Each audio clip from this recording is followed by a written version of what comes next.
Major सलाम अझै यहाँ हुनुहुन्छ अङ्कल।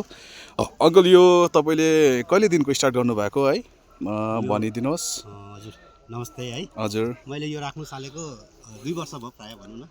यहाँनिरको हजुर प्राइस अनि यसपालि हजुर यहाँ एकदमै है रिजनेबल प्राइसमा छ है।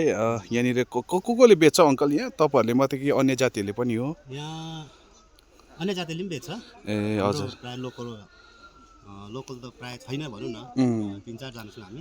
हजुर अनि यहाँ एकदमै है यहाँ कहाँबाट आउँछ यहाँनिर अलिकति भनिदिनुहोस् न। यहाँनिर टुरिज्मको कस्तो भ्यालु छ यहाँनिर त्यो पनि अलिकति भनिदिनुहोस्। भन्नुपर्दा अहिले सिटोङमा धेरै फस्टाएर गएको छ क्या। हजुर यहाँ हैदराबाद देहरादुन काश्मीर पनि देखेको मैले। हजुर आसामबाट आएको थियो। हजुर कलकत्ता र सिलगढी जाउन त डेली आउँछ होइन। धेरै अर्को स्टेटबाट पनि आउनु थालेको छ। राम्रो लाग्छ। हजुर हजुर यहाँ अङ्कलहरूले बेच्नु भइरहेको छ एकदम।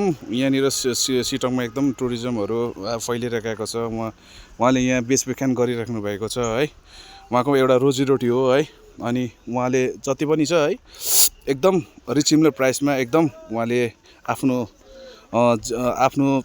जग्गामा उहाँले भ्यालुएबल बनाइरहेको छ सिटोङलाई है।